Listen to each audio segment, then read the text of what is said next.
Commence à l'adorer, commence à l'adorer. Il est glorieux, il est glorieux, il est glorieux. Alléluia, là où tu te trouves.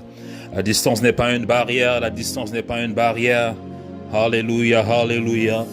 Je vois le ciel ouvert ce soir, je vois le ciel ouvert ce soir. Alors là où tu es bien-aimé, connecte-toi, connecte-toi, connecte-toi au ciel. Connecte-toi au ciel ce soir. Alléluia.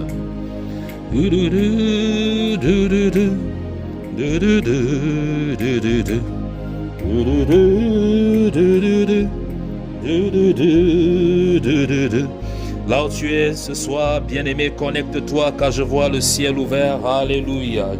Shabra katalaba sukotolobaya shakababa.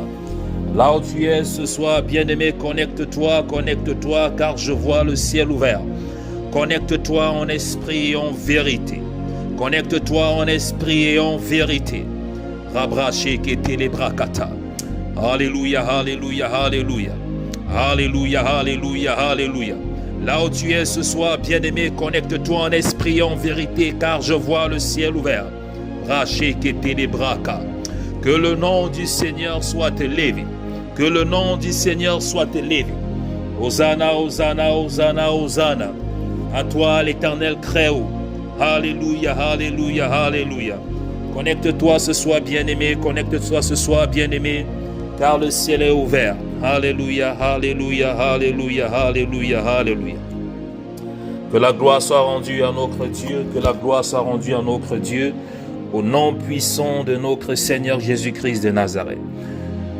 Bonsoir bien-aimés à tous ceux qui sont connectés ce soir. Bonsoir à toute la grande famille Chama. Je bénis le Seigneur pour la vie de tout un chacun d'entre vous. Je remercie le Seigneur pour le privilège qu'il me donne encore d'être là aujourd'hui. Alléluia, parce que c'est un privilège.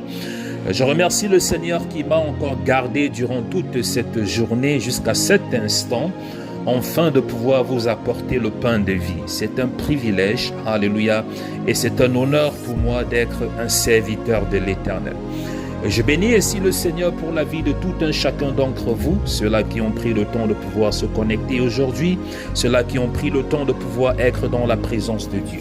C'est un privilège, c'est une grâce. Pourquoi je dis toujours c'est un privilège et c'est une grâce? Parce que toi qui es connecté ce soir, c'est tout simplement un, parce que Dieu n'a pas encore fini avec toi.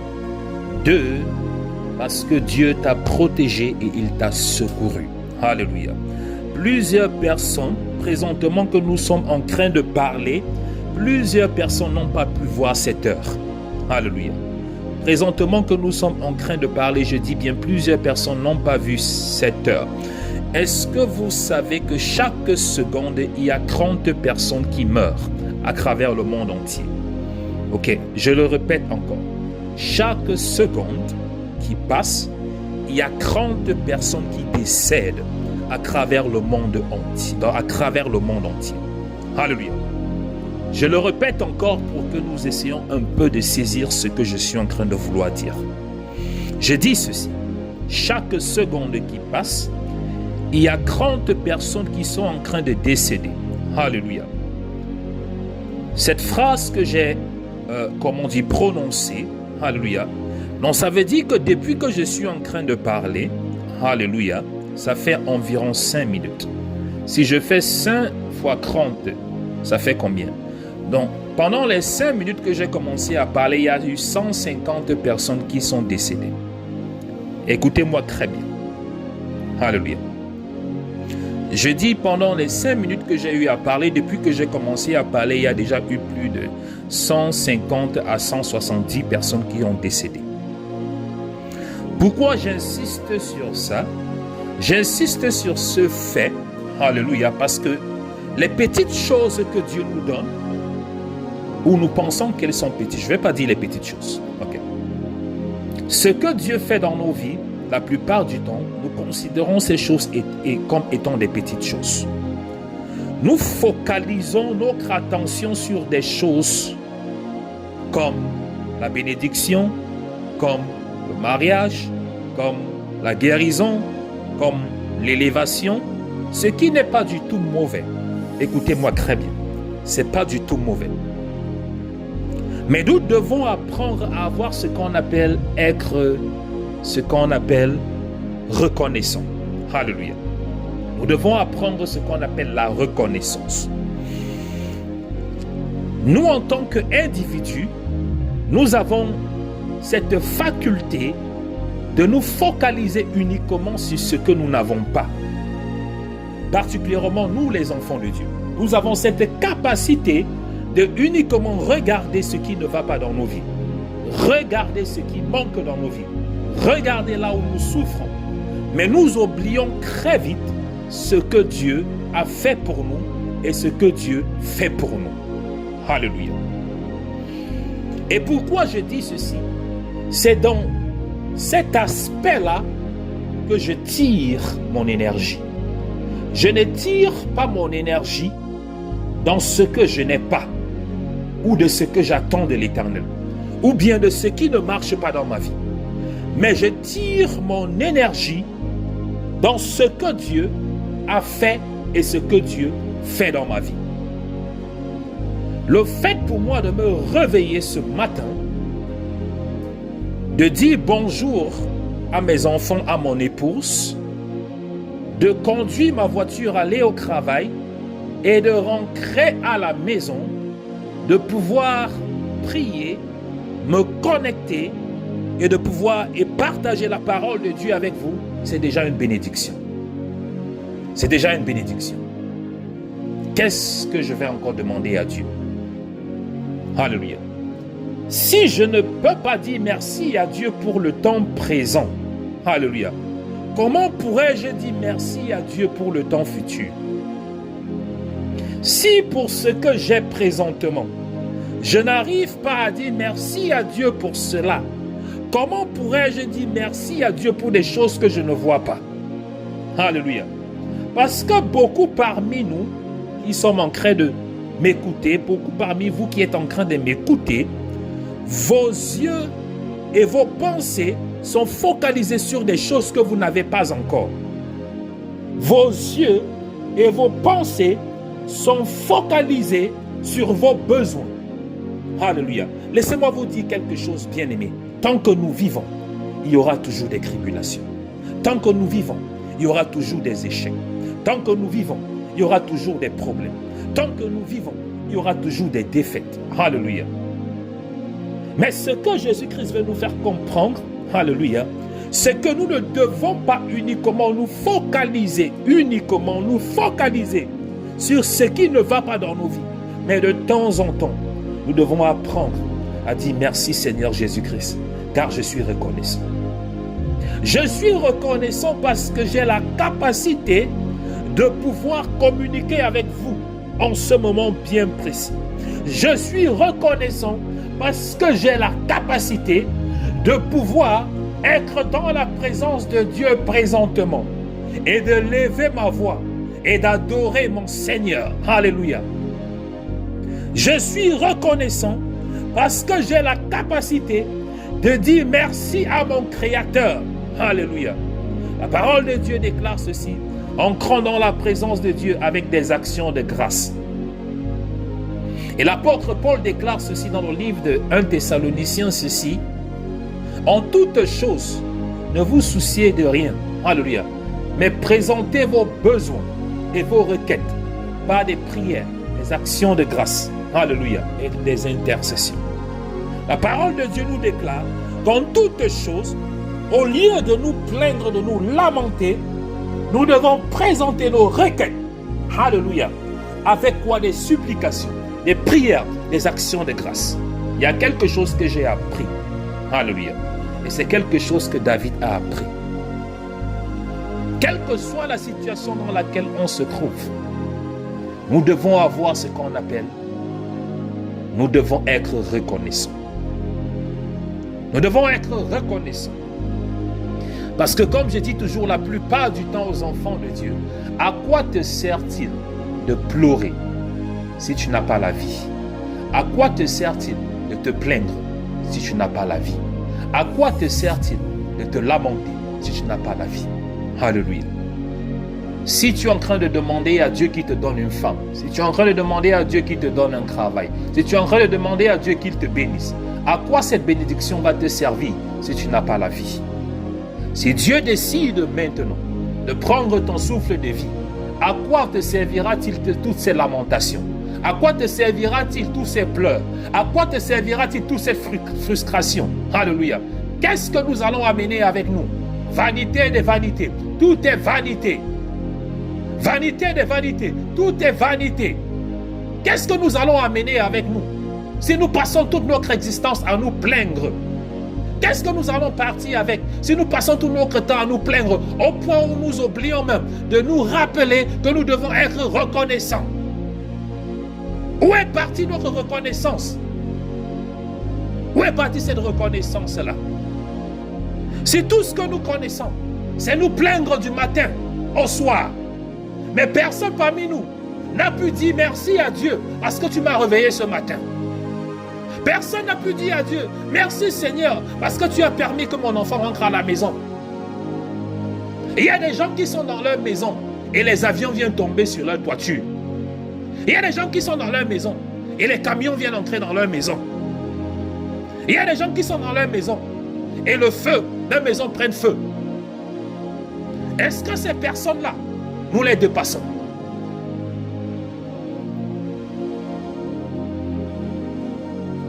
La plus grande chose que nous pouvons donner à Dieu, c'est la reconnaissance. Nous devons dire merci à Dieu. Parce que beaucoup parmi nous, nous pensons que nous ne devons que dire merci à Dieu parce qu'il résout nos problèmes. Nous ne devons que dire merci à Dieu parce qu'il a écouté nos prières. Nous devons dire que merci à Dieu parce qu'il nous a donné un travail. Nous ne pouvons que dire merci à Dieu parce qu'il nous a bénis. Mais nous oublions le plus important. Et la question que j'ai envie de poser à toute personne qui est en train de m'écouter aujourd'hui, elle est celle-ci. Présentement que tu es en train de m'écouter, qu'est-ce que tu as de plus cher? Présentement que tu es en train de m'écouter, qu'est-ce que tu as de plus cher dans ta vie? Présentement, que toi qui es en train de m'écouter, qu'est-ce que tu as de plus cher dans ta vie?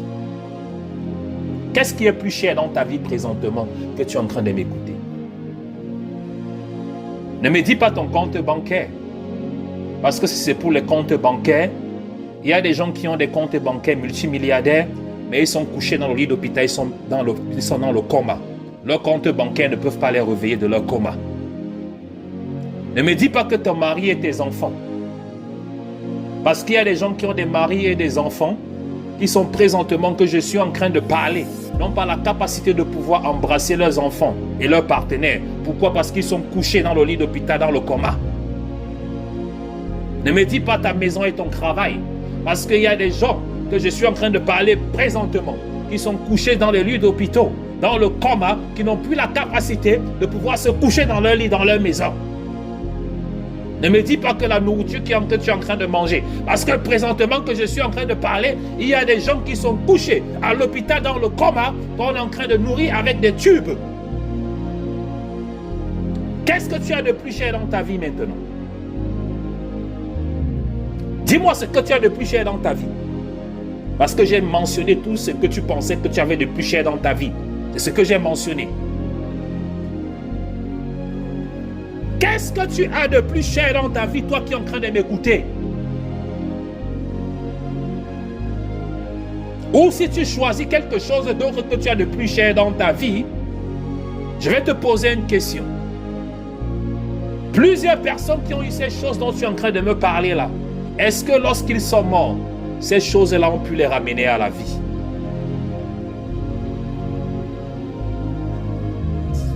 Lorsque tu es parti, tu es parti. Ton argent dans la banque ne va pas te ramener. Le nombre de voitures que tu as ne va pas te ramener. Que tu vives aux États-Unis, que tu vives en France, que tu vives au Mexique, que tu vives sur la Lune, ne va pas te ramener. Que tu sois président, que tu sois ministre, que tu sois gouverneur, que tu sois PDG, ne va pas te ramener.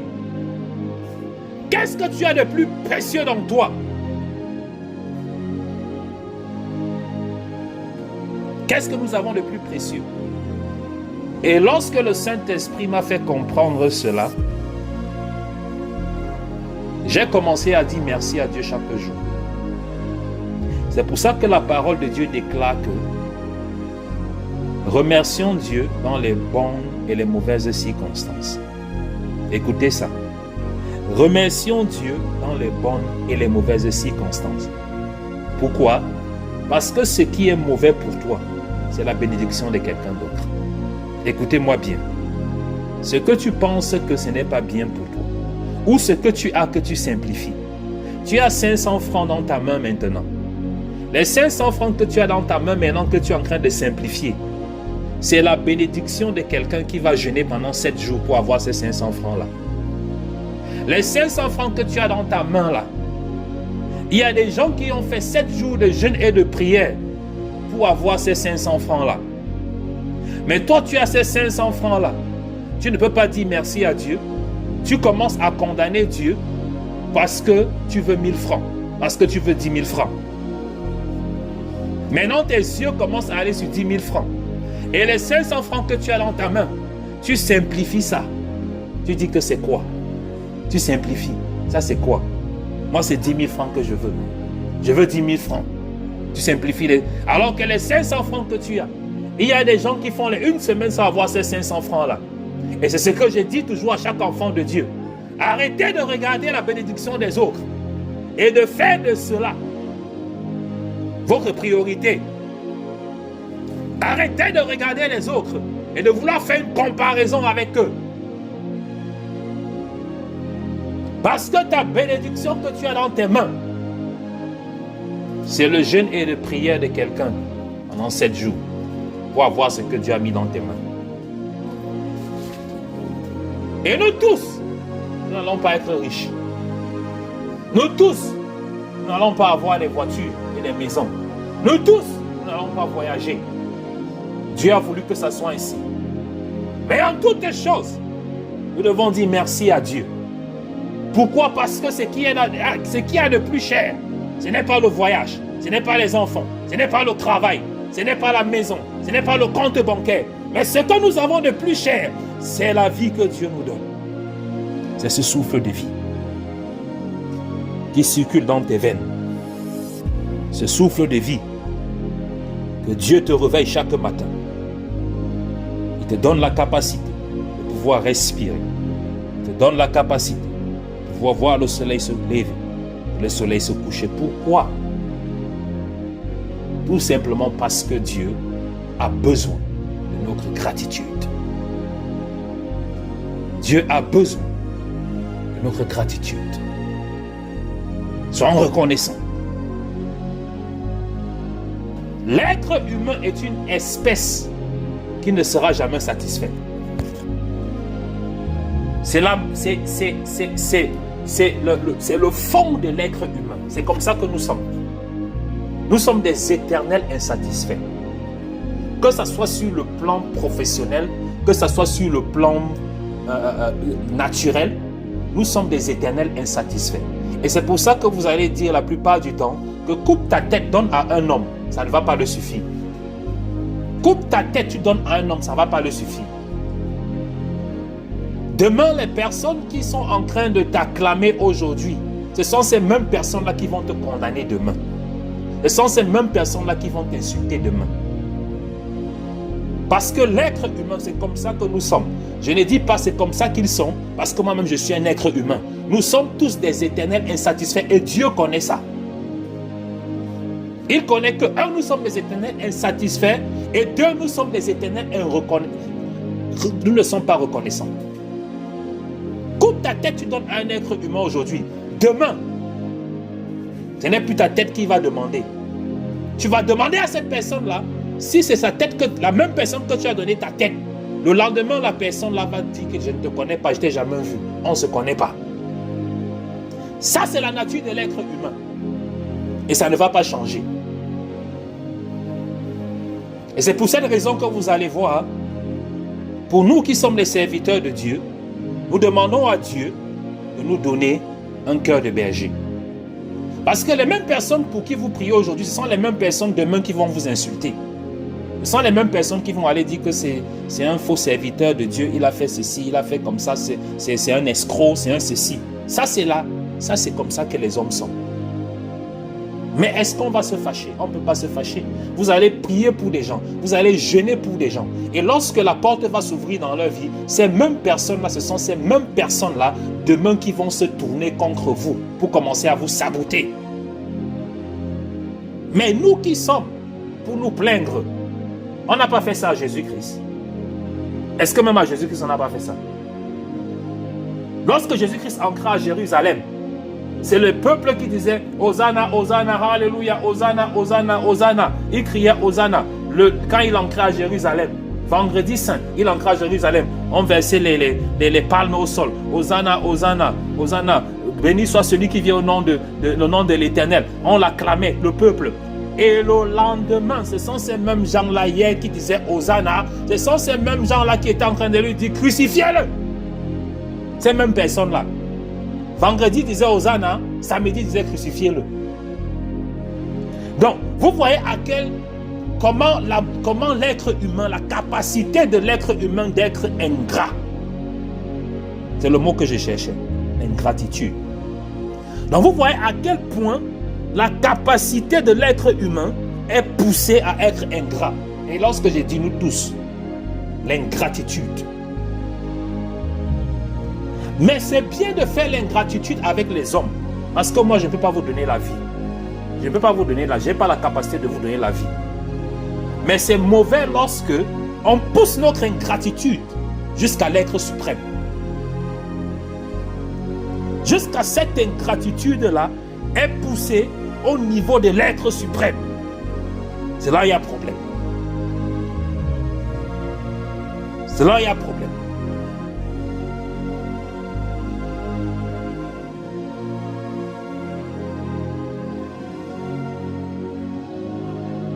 Apprenons à être reconnaissants.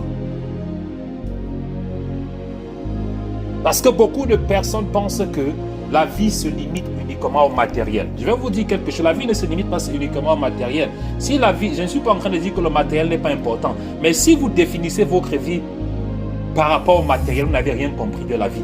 Vous passez sur la terre. Comme on dit, vous n'êtes qu'un statistique.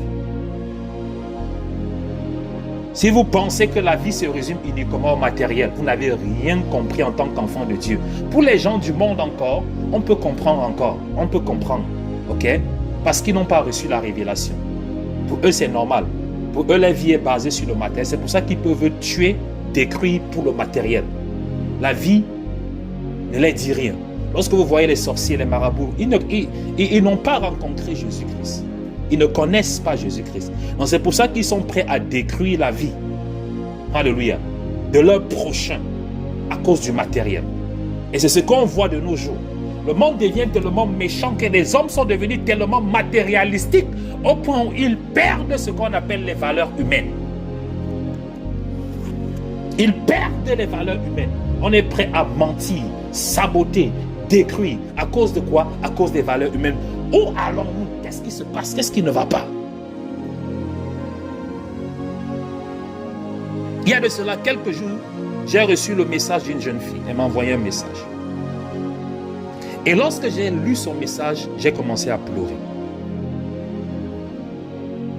J'ai commencé à pleurer. J'ai dit, Seigneur, où allons-nous? Il y a des moments où lorsque je me mets à écouter les messages et les sujets des enfants de Dieu, ça puise toute mon énergie. Je n'ai même plus la force de prier.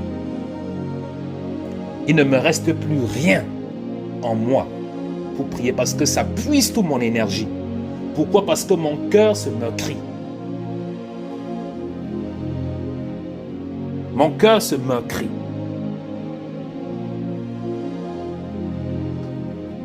Je vais rapidement essayer de toucher le message de ces jeunes filles. Après, nous allons aller dans le passage biblique que je vais partager avec vous ce soir, avant que mon téléphone ne se décharge. Ok. Cette jeune fille, elle m'envoie un message. Et lorsque je lis son message, dans son message, elle est enceinte. Et parce qu'elle souffre, elle m'a dit qu'elle allait quelque part avec sa nièce. Et en route, elle rencontre un homme qu'elle ne connaît pas.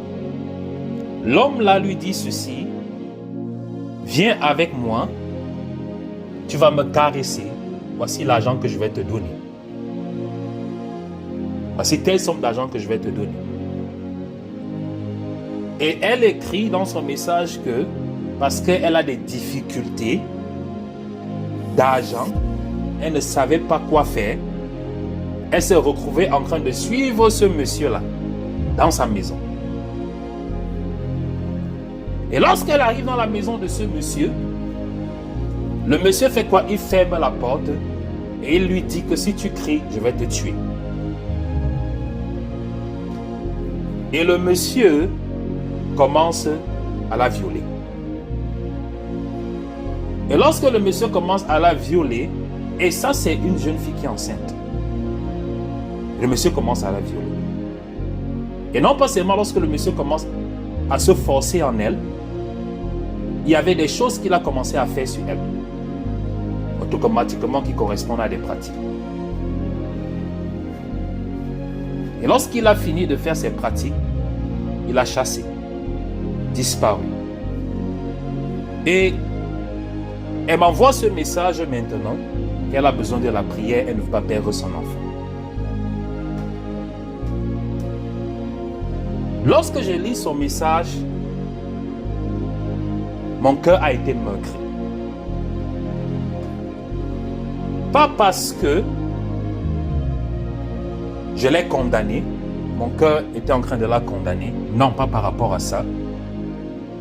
Parce que la première question que je lui ai posée dit que pourquoi tu t'es trouvé dans cette situation? Toi-même tu connais, vous connaissez qu'il y a des choses qu'il ne faut pas faire. Il faut faire très attention. Mais mon cœur était meurtri pour ce qui est arrivé. Et je ne savais pas, je n'avais pas la force de savoir comment élever la prière pour elle. Je ne savais pas par où commencer. Je ne savais pas quoi demander à Dieu par rapport à ce sujet.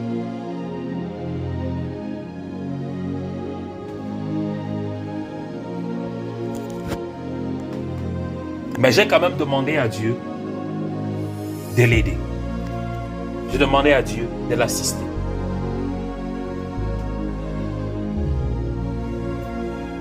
Et je dis ça pourquoi? Parce que je suis en train de transitionner à ce que je voulais parler ce soir.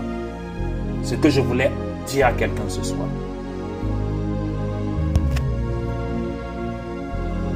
Marc chapitre 2, verset 16. Les scribes et les pharisiens le voyaient manger avec les publicains et les gens de mauvaise vie. Dirent à ses disciples: pourquoi mange-t-il et boit-il avec les publicains et les gens de mauvaise vie? Ce que Jésus ayant entendu, il leur dit: ce ne sont pas ceux qui se portent bien qui ont besoin de médecins, mais les malades. Je ne suis pas venu appeler des justes, mais des pécheurs. Je vais relire encore. Marc chapitre 2. Je prends à partir du verset 17. Ce que Jésus ayant entendu, il leur dit: ce ne sont pas ceux qui se portent bien qui ont besoin de médecins, mais les malades. Je ne suis pas venu appeler des justes, mais des pécheurs. Gloire à Dieu. Jésus-Christ dit ceci. Et pour toi qui es en train de m'écouter ce soir, pour toi qui es en train de m'écouter ce soir, qui est soumis au son de ma voix, Jésus-Christ déclare ceci. Il n'est pas venu pour les justes. Il n'est pas venu pour les gens qui se portent bien, mais il est venu pour les malades. Il est venu pour les pécheurs. C'est la raison pour laquelle Jésus-Christ est venu. Jésus-Christ n'est pas venu condamner, mais il est venu nous aider à sortir de la captivité. Il est venu nous aider à voir cette vie avec une différente perspective. Nous faire comprendre que nous qui sommes malades, nous avons besoin de l'aide de Dieu. Il est venu nous montrer les plans que Dieu a pour chacun d'entre nous, qui sont des plans de bonheur et de prospérité. Alléluia. C'est ce que Jésus-Christ est venu nous montrer. Je m'adresse à quelqu'un ce soir qui est en train de m'écouter. Je m'adresse à quelqu'un qui traverse des moments difficiles. Je m'adresse à quelqu'un qui pense que tout est déjà fermé dans sa vie. Qui pense qu'il n'y a plus d'espoir. Je m'adresse à quelqu'un qui est soumis au son de ma voix. Je m'adresse à quelqu'un qui m'écoute ce soir. Jésus-Christ est venu pour toi. Jésus-Christ est venu pour les pécheurs. Et telle était ma réponse lorsque je priais pour ces jeunes filles. Je ne vais pas te condamner parce que tu t'es trouvé dans ce lieu, parce que tu as choisi de faire le mauvais choix. Mais je viens tout simplement te dire ceci, que si tu as fait le mauvais choix, c'est parce que tu n'avais pas encore rencontré Jésus-Christ. Parce que lorsque tu rencontres Jésus-Christ, Jésus-Christ nous donne la capacité, il nous donne cette capacité d'éviter de faire des mauvais choix dans nos vies. Lorsque nous rencontrons Jésus-Christ, il nous donne la capacité de pouvoir faire le bon choix. Lorsque les scribes et les pharisiens ont vu Jésus-Christ avec les pécheurs, ils ont commencé à condamner Jésus-Christ. Ils ont dit à Jésus-Christ, qu'est-ce que tu fais avec les pécheurs? Comment tu peux t'asseoir avec les pécheurs? Ce sont des pécheurs. Ce sont des démunis, ce sont des rejetés. Ils ont raté leur vie. Jésus-Christ a dit, je ne suis pas venu pour ceux qui sont bien. Je ne suis pas venu pour ceux qui sont justes. Je ne suis pas venu pour ceux qui pensent qu'ils sont saints. Je ne suis pas venu pour eux. Parce qu'eux là, ils n'ont plus besoin de moi. Parce que s'ils sont déjà saints, ils sont déjà sauvés, ils n'ont plus besoin de moi. Je ne suis pas venu pour ceux qui se portent bien. Mais moi, je suis venu pour ceux-là qui sont malades, ceux-là qui ont besoin de mon aide, ceux qui sont affaiblis, ceux qui sont meurtris. Alléluia. Ceux qui n'ont plus d'espoir. Ceux qui pensent qu'il n'y a plus rien à faire dans leur vie. Ceux qui ont été rejetés par la société, par les hommes. Ceux qui pensent qu'il n'y a plus d'espoir dans leur vie, il n'y a plus d'espoir dans leur destinée. Jésus-Christ a dit, c'est pour eux que moi je suis venu. Alléluia. Je suis venu pour ceux-là que le monde a rejetés. Je suis venu pour ceux-là que le monde les appelle des échoués. Je suis venu pour ceux-là que le monde a déjà mis un point sur leur vie. C'est pour eux que je suis venu. Car je suis le chemin, la vie et la vérité. Il y a plusieurs personnes qui sont en train de m'écouter ce soir, qui ont besoin de Jésus-Christ. En vérité et en esprit. Beaucoup de personnes appellent le nom de Jésus-Christ. Mais peu de personnes ont véritablement rencontré Jésus-Christ. Beaucoup de personnes appellent le nom de Jésus-Christ. Mais peu de personnes ont véritablement rencontré Jésus-Christ.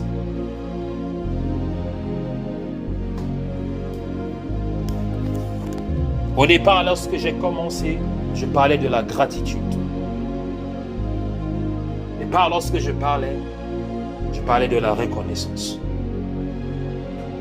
Beaucoup de personnes ne sont pas reconnaissants, tout simplement, parce qu'ils n'ont pas encore rencontré Jésus-Christ.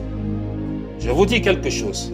Connaître Jésus-Christ est différent de rencontrer Jésus-Christ. Il y a beaucoup de personnes qui connaissent Jésus-Christ, mais ils n'ont jamais rencontré Jésus-Christ. Parce que le jour et le moment que tu vas rencontrer Jésus-Christ, laisse-moi te dire ceci, bien-aimé, ta vie et ton existence vont changer.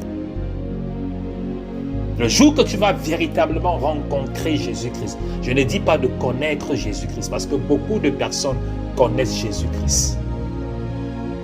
Beaucoup de personnes connaissent Jésus-Christ. Ils confessent Jésus-Christ comme étant leur Seigneur et Sauveur, mais ils n'ont pas encore rencontré Jésus-Christ. Ils n'ont pas encore rencontré Jésus-Christ. Parce que lorsque tu rencontres Jésus-Christ, il te donne une autre perspective de la vie. Il te fait comprendre la vie différemment. Il t'affranchit spirituellement, mentalement et psychologiquement. Lorsque tu rencontres Jésus-Christ, il te donne cette liberté mentale, spirituelle, psychologique et physique. Et non pas seulement il te donne cette liberté, mais aussi il te donne la capacité de pouvoir faire des bons choix. Et c'est ça qui est très important. Pourquoi? Parce que Jésus-Christ est la lumière du monde. Il est la lumière. Et lorsque tu as Jésus-Christ, tu as cette lumière qui te permet de voir dans les ténèbres. Ce monde est dans les ténèbres. C'est dans les ténèbres. Parce qu'avec tout ce que nous voyons, tout ce qui se passe, nous voyons que ce monde est dans les ténèbres. Et plusieurs personnes se trouvent dans les ténèbres. Et rencontrer Jésus-Christ donne la lumière, parce qu'il est la lumière de ce monde.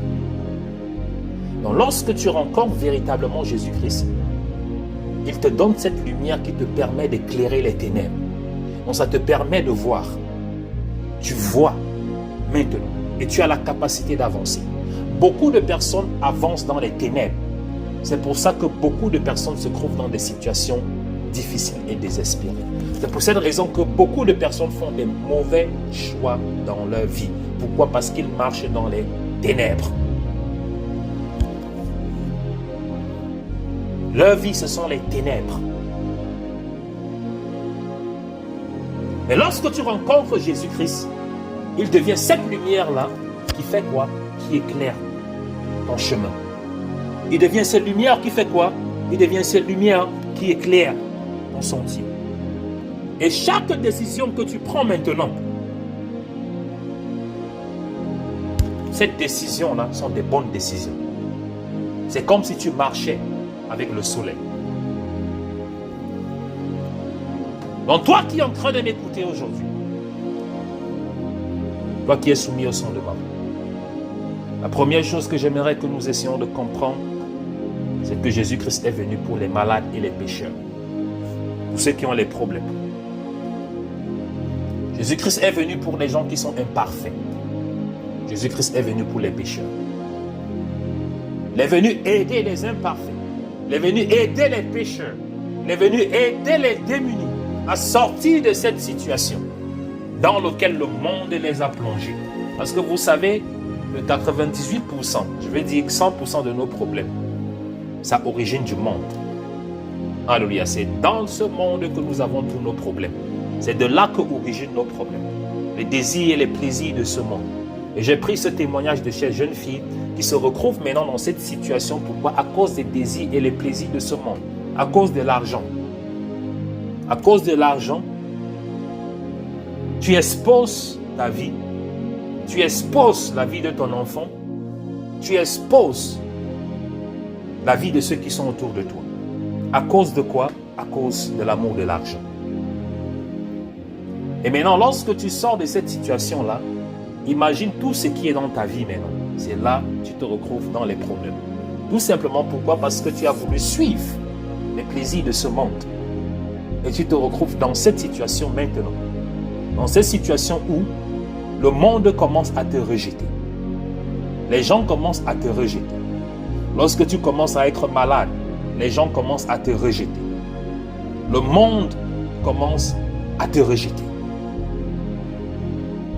Mais la bonne nouvelle que j'ai pour toi aujourd'hui, c'est que même si tu as commis des erreurs, et même si le monde commence à te rejeter, le monde vers lequel nous courons, écoutez-moi bien, le monde et les plaisirs de ce monde vers lequel nous courons, nous voulons embrasser. Laissez-moi vous dire ceci, le moment que nous commençons à tomber, c'est ce même monde-là qui commence à nous rejeter. C'est ce même monde-là qui commence à se moquer de nous. C'est ce même monde-là que nous courons après chaque jour qui commence à nous rejeter. Mais la bonne nouvelle est celle-ci, que même si le monde nous rejette, te rejette, Jésus-Christ ne va pas te rejeter. C'est pour ça qu'il dit qu'il est venu pour les malades. C'est pour ça qu'il dit qu'il est venu pour les faibles. C'est pour ça qu'il dit qu'il est venu pour les pécheurs. Alors là où tu te trouves aujourd'hui, ne pense pas que Dieu ne t'écoute pas. Ne pense pas que Dieu ne t'écoute pas. Aujourd'hui, je parlais aussi avec une de mes filles aussi.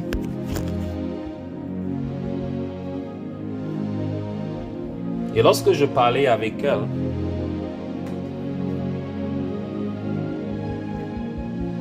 elle me faisait comprendre que rien ne marche dans sa vie. Donc c'est une femme de Dieu, c'est une femme de Dieu. Que rien ne marche dans sa vie. Et c'était la première fois aujourd'hui pour moi de parler avec elle au travers d'une autre de mes filles aussi. Que rien ne marche dans sa vie. ou ne marche pas dans sa vie. Mais quand elle prie pour quelqu'un, Dieu écoute sa prière. Mais quand c'est pour elle, rien ne marche. Elle ne sait pas ce qui ne va pas. Et la première chose que je lui ai demandé lorsque je parlais avec elle, et ce que le Saint-Esprit a mis dans mon cœur, le Saint-Esprit m'a demandé ceci: demande-lui quel est l'état de sa vie. Ce que le Saint-Esprit m'a demandé, de lui demander. Demande-lui quel est l'état de sa vie. Il y a beaucoup de choses qu'elle n'a pas voulu parler au début lorsqu'elle m'a rencontré, lorsqu'elle a commencé à parler. Elle a voulu faire comprendre, comme beaucoup d'enfants de Dieu, lorsqu'on vient devant Dieu, on veut dire à Dieu que ce n'est pas nous le problème, mais c'est le monde qui est le problème. On veut dire à Dieu que ce n'est pas nous le problème, mais c'est le diable qui est le problème. La plupart du temps, c'est ce qu'on veut toujours essayer de présenter. Lorsqu'on vient devant les hommes de Dieu, on apporte nos problèmes. On veut toujours faire comprendre, ou on veut faire comprendre à Dieu que non, si je souffre comme ça, c'est parce que le diable m'attaque, le diable ne m'aime pas, le diable veut à ma vie, le diable. Donc ça veut dire qu'on met toujours la faute sur le diable. Et comme j'avais dit, je l'avais dit la dernière fois et je l'ai dit tantôt, 98% de nos problèmes ne viennent pas du diable. Pour nos problèmes que nous avons, le diable n'a que 2% de responsabilité. Donc nous donnons beaucoup de crédit au diable, là il n'a rien à voir dedans. Écoutez-moi très bien. 98% de nos problèmes n'ont rien à voir avec le diable. C'est nous-mêmes qui sommes la cause. À cause de quoi? De nos mauvais choix. Donc si dans nos problèmes que nous avons des problèmes, le diable n'a que 2% de responsabilité dans nos problèmes. Donc lorsque je parlais avec elle, après qu'elle ne finisse de parler, le Saint-Esprit a dit que demande-lui quel est l'état de sa vie. Et c'est là que j'ai commencé à entrer en détail dans sa vie, à lui poser certaines questions. Dit, voici ce que le Saint-Esprit dit, voici ce que le Saint-Esprit montre. Parce qu'il faut savoir que lorsque nous venons devant Dieu, c'est très important. Dieu veut que nous soyons sincères. Parce qu'il est le docteur, nous sommes les malades. Si tu peux voir le docteur, tu as mal au ventre, et tu dis au docteur que non, je n'ai pas mal au ventre, j'ai mal à la tête. Mais le docteur va te donner le médicament de la tête. Et tu vas toujours continuer à être malade au ventre parce que tu es en train de donner quoi? Tu es en train de donner une mauvaise information au docteur. C'est très important. Qu'est-ce que je veux dire par là?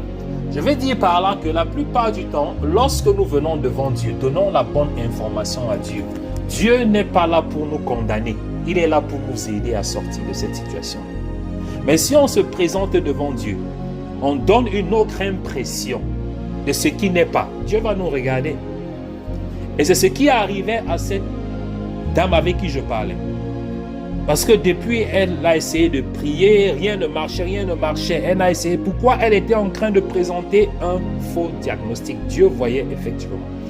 Alors lorsque elle m'a rencontré, Dieu a dit que demande-lui quel est l'état de sa vie. Et lorsque je lui ai demandé quel est l'état de ta vie, parce que voici ce que je suis en train de voir.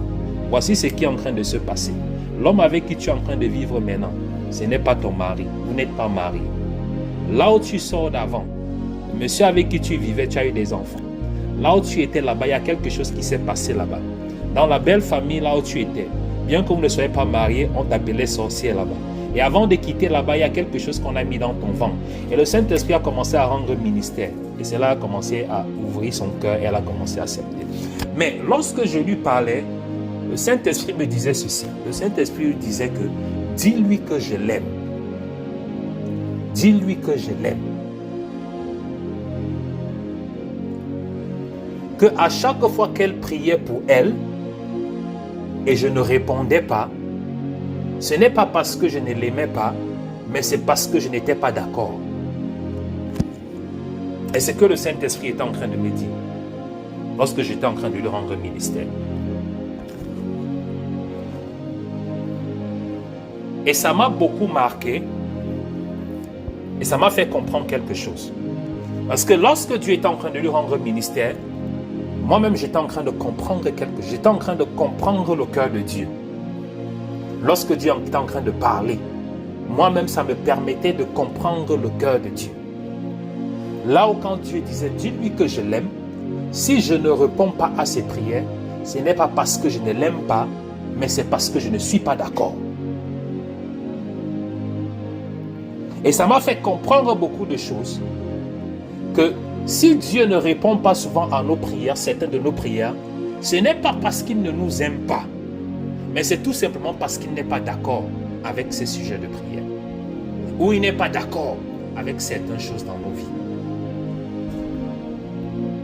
Et ça ne veut pas dire que Dieu ne nous aime pas. Dis-lui que je l'aime. Mais si je ne réponds pas à ces sujets de prière, ce n'est pas parce que je ne l'aime pas, mais c'est parce que je ne suis pas d'accord. Donc à chaque fois que tu te retrouves dans une situation et que tu demandes quelque chose à Dieu et que Dieu ne te donne pas cette chose-là, ne pense pas que Dieu ne t'aime pas. Ne pense pas que Dieu ne t'aime pas.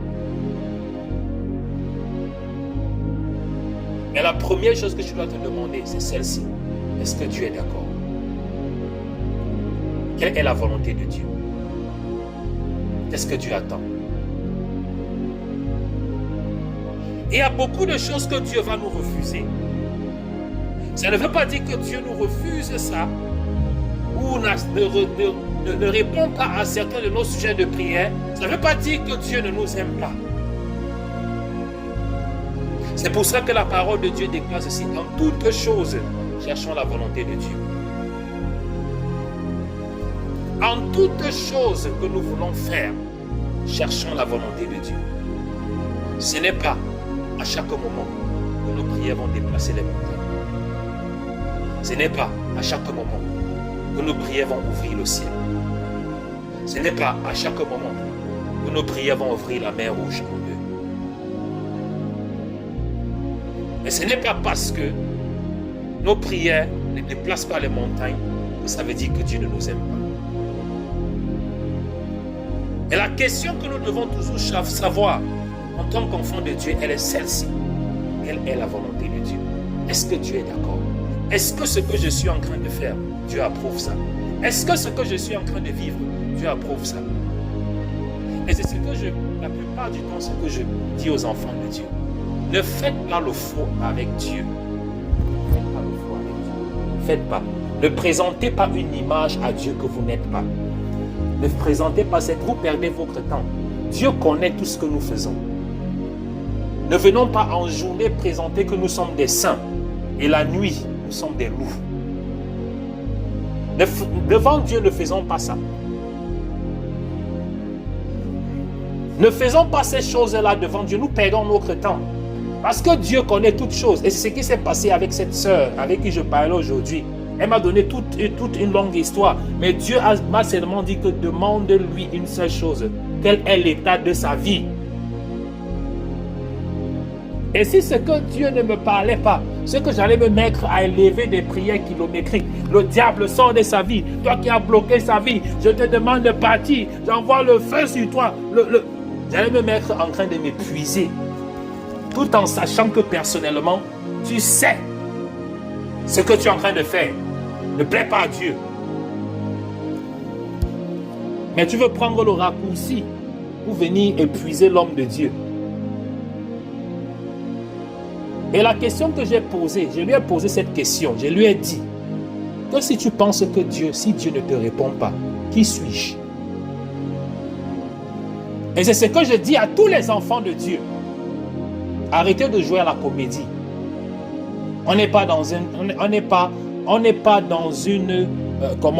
dans un court-métrage. Et je lui ai posé cette question en lui disant ceci. Si tu penses que Dieu ne t'a pas répondu, qui suis-je moi pour changer ta situation?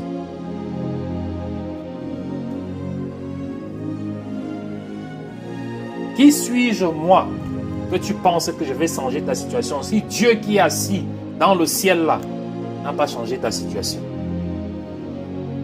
Au lieu de se lamenter et de pleurer, demandons à Dieu, aide-moi, Seigneur. Montre-moi la voie, Seigneur. Je suis un pauvre pécheur. J'ai besoin de ton aide. Je suis faible. Seigneur, aide-moi. Car tu as dit que tu n'es pas venu pour les bons contents, mais tu es venu pour les malades. Tu es venu pour les pécheurs. Je viens devant toi aujourd'hui et je reconnais mes faiblesses. Je reconnais mes manquements. Aide-moi, Père. Car j'ai besoin de toi. Fortifie ma foi, car j'ai besoin de toi. Et lorsque nous arrivons à ce niveau où nous pouvons élever ces prières et demander à Dieu de nous aider, Dieu va nous aider. Et lorsque la sœur a commencé à ouvrir son cœur, Dieu a commencé à parler. Dieu a commencé à parler. Il a commencé à ouvrir. Il a commencé à montrer ses problèmes. Il a commencé à montrer ce qu'il y avait dans sa vie. Il a commencé à dire, alors les problèmes viennent. Dieu a commencé à ouvrir pour lui montrer que voici où tes problèmes viennent. Maintenant que tu as ouvert ton cœur à m'écouter, je vais te parler maintenant. Maintenant que tu es disposé à m'écouter, je vais te parler maintenant. Et c'est ce que Dieu attend de chacun d'entre nous. Écoutez-moi bien aimé, écoutez-moi très bien. Et c'est pour clôturer, avant que je ne prie pour l'eau, parce que nous sommes vendredi ce soir. Écoutez-moi très bien. Ça dépend d'où vous avez reçu Jésus-Christ, d'où vous venez. Vous avez accepté Jésus-Christ, dans quelle église, dans quel ministère. Mais je vous dis quelque chose. Et ce que je dis à tout le monde. Votre foi ne doit pas être, ne doit jamais s'appuyer sur un homme. Votre foi ne doit jamais s'appuyer sur un homme. Pourquoi? Parce que nous les hommes, nous sommes limités. Et lorsque je parle des hommes, je parle des hommes de Dieu, inclus. Et je le dis et je le répète. Parce que nous sommes faillibles. Votre foi doit uniquement s'appuyer sur un seul nom. Et ce nom, c'est Jésus-Christ. Les affaires de manipulation que nous voyons partout, on fait penser, on fait croire, on dit aux enfants de Dieu que non, ceci je vais faire, c'est moi le suprême, je vais prier pour toi, Dieu va t'écouter, je vais faire ceci, je vais faire cela. À la fin de la journée, les hommes sont faillibles. La seule personne qui est infaillible, c'est Jésus-Christ. Et beaucoup de personnes aujourd'hui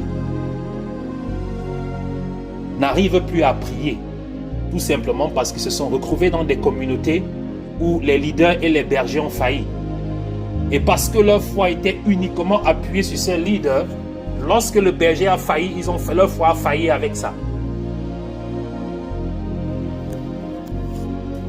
Et c'est ce que je dis tout le temps. Je ne suis pas un gourou. Je ne suis pas un gourou. Un gourou, ça veut dire que c'est les personnes qui se font passer pour la tête et la queue. La tête, je ne suis pas un gourou. La responsabilité, c'est de vous présenter Jésus-Christ. Et c'est pour cette raison que je vous dis ce que Jésus-Christ dit. Comme c'est clair. Clair et clair. Parce que ma responsabilité, ce n'est pas de vous présenter à moi, en vous disant ce que vous voulez entendre. Mais ma responsabilité, c'est de vous présenter à Jésus-Christ à la fin de la journée. Parce que c'est lui qui est l'encre de votre salut. C'est lui qui a donné sa vie sur la croix pour vous sauver, ce n'est pas moi. C'est lui qui est mort sur la croix pour que vous soyez sauvés, ce n'est pas moi. Ma responsabilité, c'est tout simplement de vous montrer à Jésus-Christ. C'est très important. Pourquoi je dis cela? Parce qu'aujourd'hui, la religion que nous avons aujourd'hui, c'est la religion des gourous. Les gourous. Les hommes qui se font passer pour des petits dieux.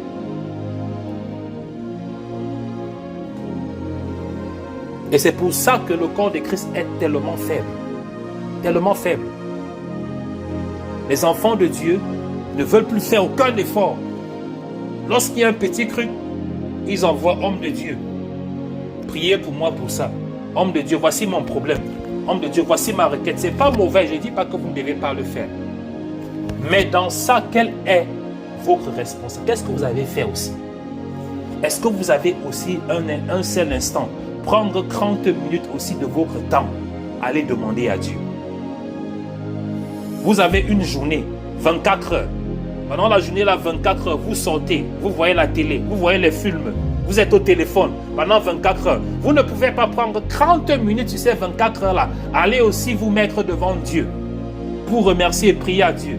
Non, dès qu'il y a un problème, vous prenez vos bagages, vous venez mettre dans l'inbox de l'homme de Dieu. Homme de Dieu, ça ne va pas, prie pour moi. Pendant ce temps que nous sommes en train de prier, comme nous sommes en train de prier ce soir, les gens sont en train de ronfler, ils sont en train de dormir. Tout en sachant qu'ils ont déjà déposé le sujet de prière dans mon inbox, que moi je vais rester éveillé, prier pour eux pendant qu'ils sont en train de dormir. Quand je suis en train de parler, quand je dis ça, ça me fait rire. Je ris même encore. Je ris, sérieusement, je suis en train de rire. Donc pendant que les gens sont en train de ronfler, en journée, ils ont écrit leur sujet de prière. Ils sont venus mettre dans mon inbox que moi je vais rester éveillé, prier, eux ils seront en train de dormir. Moi, si je ne veux pas dormir, est-ce que moi, si je ne veux pas dormir ici? Le sommeil est bon pour tout le monde. Le sommeil est bon pour tout le monde. Vous êtes là, vous êtes connectés aujourd'hui, il est 1 heure, il est 2 heures. Vous êtes connectés, vous êtes en train de prier, vous êtes en train d'écouter la parole de Dieu, pendant que d'autres sont en train de dormir. Après, quand on va dire témoignage, Dieu a fait ceci dans ma vie, Dieu a fait ceci dans ma vie, Dieu m'a ouvert la porte, Dieu m'a béni. Les autres vont venir se plaindre. Homme de Dieu, il faut ici que Dieu fasse ça pour moi. Dieu doit faire ça ici pour moi. Dieu doit ici faire ça pour moi. Il faut que Dieu me bénisse aussi.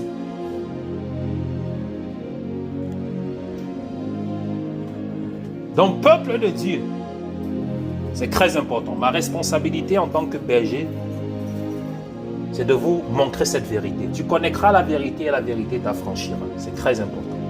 Vous devez connaître cette vérité. Cette vérité-là qui va vous permettre de marcher avec la tête sur les épaules, de marcher dans la lumière, marcher dans la vérité. C'est très important.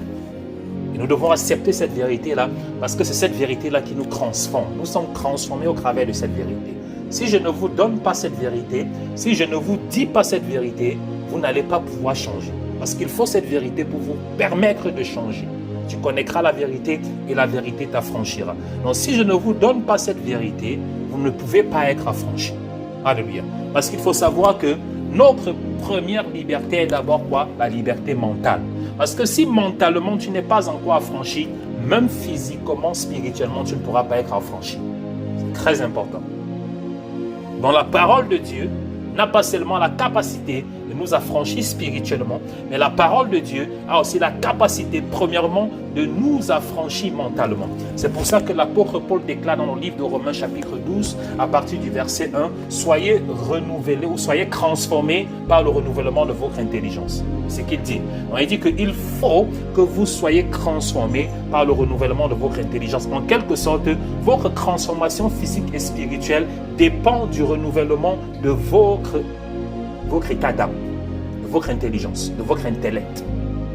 Donc il faut cette vérité de la parole de Dieu pour venir nous redéfinir, pour venir, comment dire, pour venir changer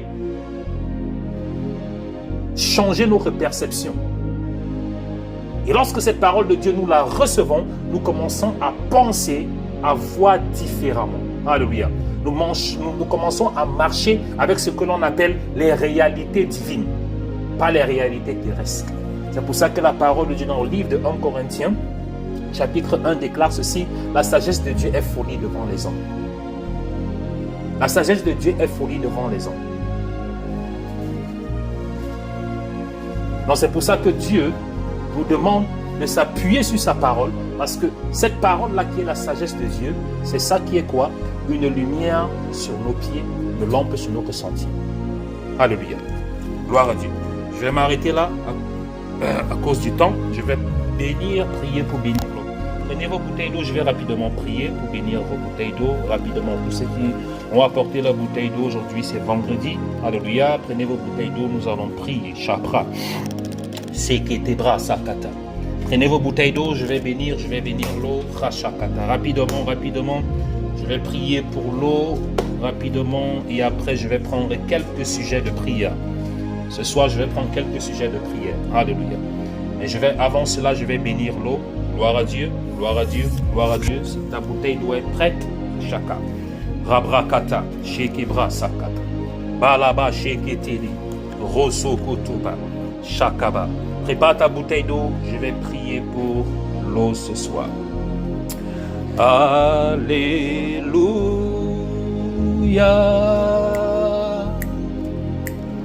Alléluia.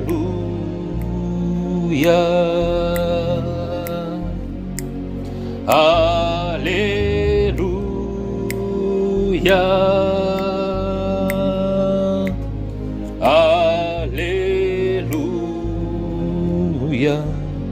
Alléluia. Alléluia.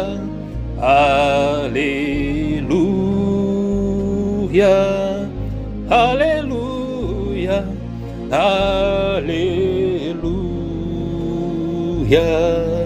Alléluia. Alléluia. Alléluia. Alléluia. Alléluia. Thank you, Jesus. Thank you, Jesus. Thank you, Jesus. Thank you, Jesus. Thank you, Jesus. Thank you, Jesus. Thank you, Jesus. Thank you, Jesus. Alléluia. Alléluia. Alléluia. Alléluia. Alléluia. Alléluia.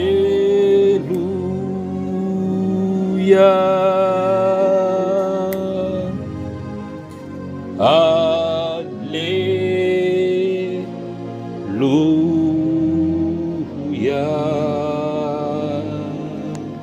Shabra sakataba sakalaba kusakatalaba shikakayaba. Bele brasukata mayata lakishika. Rasukata kabala bayula baba baba. Shaka brakatu laba. Ikaskis kalaskus kakataka la blus kalabrakata. Mayeke seke teleba. Nikata kashuka. Rasa kataba. Brasokotoba. Maika kataba. Bayeke tekeba. Rasa kaba sokotoloba shaka. Merci Seigneur Jésus-Christ. Merci Seigneur Jésus-Christ. Merci Seigneur Jésus-Christ. Car dans ta parole tu déclares que tu es venu pour les malades. Tu es venu pour les opprimés. Tu es venu pour les oppressés. Tu es venu pour les captifs. Merci Père pour ta grâce. Merci pour ta miséricorde. Merci pour ta puissance. Merci pour ton Saint-Esprit.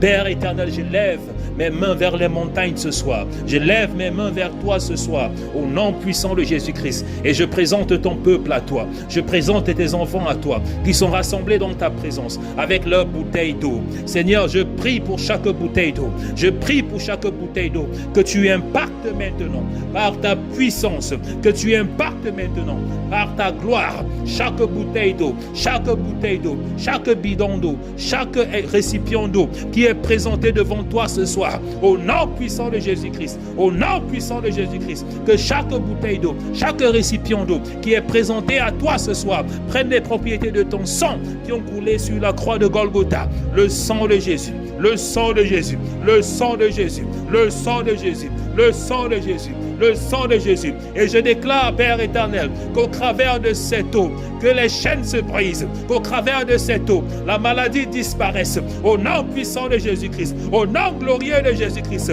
je déclare et décrète, Père éternel, que les chaînes seront brisées, que les chaînes seront brisées, que les chaînes seront brisées. Je déclare et décrète, éternel, que toute maladie qui est dans le corps de tes enfants disparaisse, disparaisse, disparaisse, disparaisse, disparaisse. Je déclare et décrète, déclare, Père éternel, que tout serpent spirituel, tout python spirituel qui est dans leur corps, qui est dans leur ventre, disparaisse, disparaisse, disparaisse. Au nom puissant de Jésus-Christ de Nazareth, Éternel des armées, je déclare et décrète qu'au travers de cette eau, impose ta main sur la vie de tes enfants, impose ta main sur la santé de tes enfants et commence à les libérer, commence à te libérer, commence à les libérer, commence à les libérer. Maintenant au nom de Jésus, maintenant au nom de Jésus, maintenant au nom de Jésus, je déclare, Éternel, qu'au travers de cette eau, que tout envoûtement, que toute maladie, que tout obstacle, au nom puissant de Jésus-Christ, disparaisse, disparaisse, disparaisse, disparaisse, disparaisse, disparaisse, disparaisse. Au nom puissant de Jésus-Christ de Nazareth, je déclare, Éternel, maintenant, que l'ange de schéma commence à impacter chaque bouteille d'eau, chaque récipient d'eau. L'ange de schéma commence à toucher tous ces récipients, commence à toucher toutes ces bouteilles, commence à toucher tous ces récipients. Au nom puissant de Jésus-Christ de Nazareth, je déclare qu'au travers de cette eau, les aveugles verront. Je déclare, Seigneur, qu'au travers de cette eau, les paralytiques vont marcher.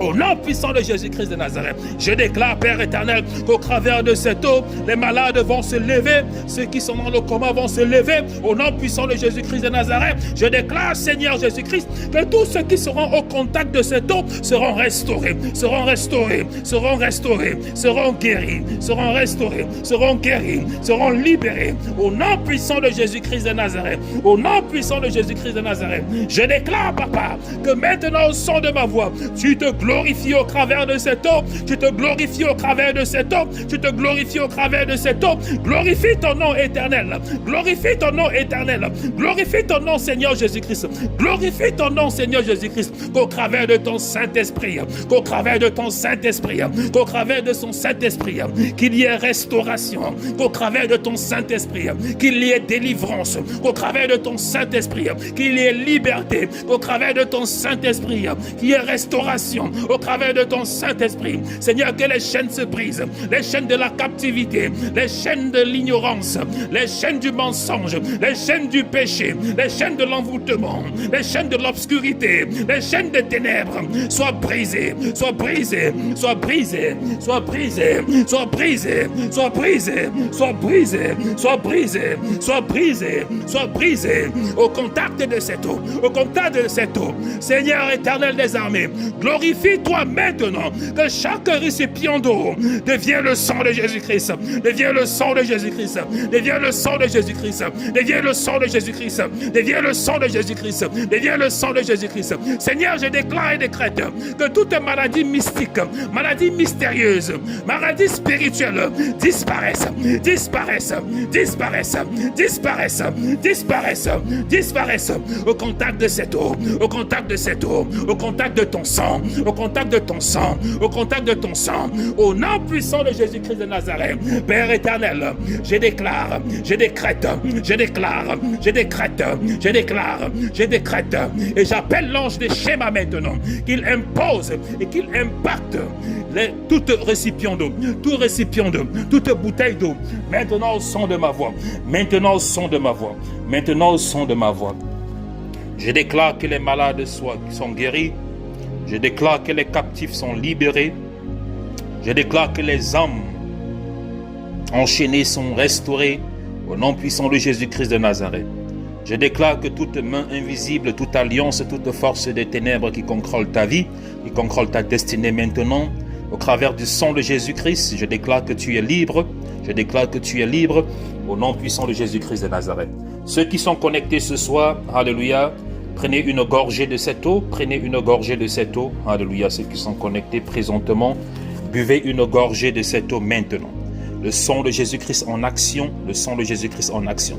Et pendant que tu bois cette gorgée d'eau, déclare, alléluia, déclare que je bois le sang de Jésus-Christ. Alléluia, déclare ouvertement. Alléluia, je bois le sang de Jésus-Christ. Déclare-le, déclare-le. Je bois le sang de Jésus-Christ. Alléluia. Pour ma restauration. Je bois le sang de Jésus-Christ. Pour ma restauration.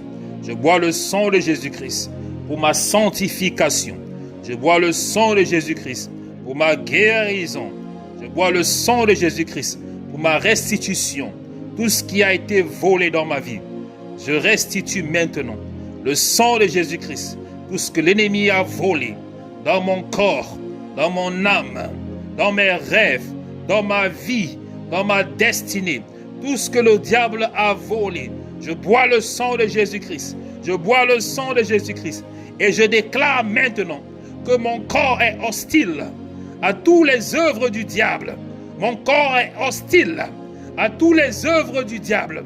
Je déclare maintenant, au travers du sang de Jésus-Christ, que mon corps est hostile à toute maladie spirituelle, à toute maladie mystérieuse, que mon corps est hostile en tout envoûtement, que mon corps est hostile à toute alliance familiale, que mon corps est hostile à tout esprit de mort, que mon corps est hostile à tout lien familial.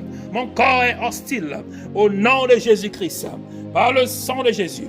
Je bois le sang de Jésus. Je bois le sang de Jésus. Au nom puissant de Jésus-Christ que j'ai prié. Amen, amen, amen.